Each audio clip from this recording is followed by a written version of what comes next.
Morgan, Dave, they say grateful for you, mate. Mate, I like it.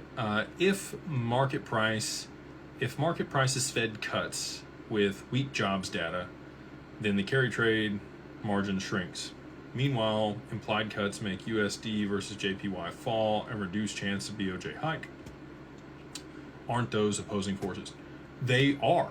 If we had lowered interest rates in the last Fed meeting, I don't think the Bank of Japan would be in its current position. I think that our currency would have weakened against theirs, and I think that that's actually kind of what they anticipated happening. I think we kind of juked them a little bit with Warsh coming in. You know, he said he was going to lower interest rates, and the Bank of Japan thought, okay, cool, like we can raise 25 bips. If they lower 25 bips, we'll be able to maintain this. And then we didn't lower.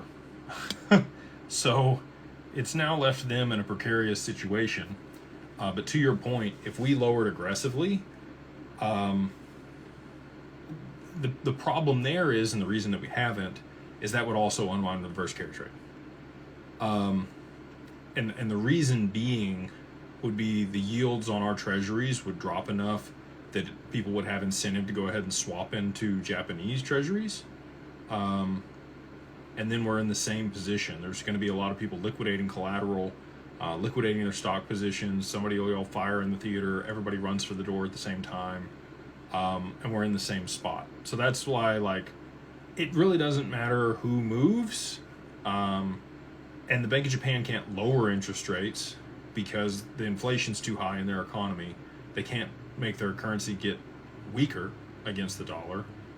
That would be the only way that the carry trade wouldn't really unwind, is if they were able to force their interest rates down. They're not able to do that. So we could continue to raise interest rates, but then that strengthens our dollar against their currency, and then they lose purchasing power that way. So they're in a lose-lose spot. And until they both agree that it's time, and Japan can raise interest rates aggressively and we can lower interest rates aggressively, and we're cool to be able to absorb those treasuries as they flow back, it's going to be a stalemate. And that's why I'm saying the OCC needs to come out with stablecoin regulation pronto, because we're on the cusp of it here. All right.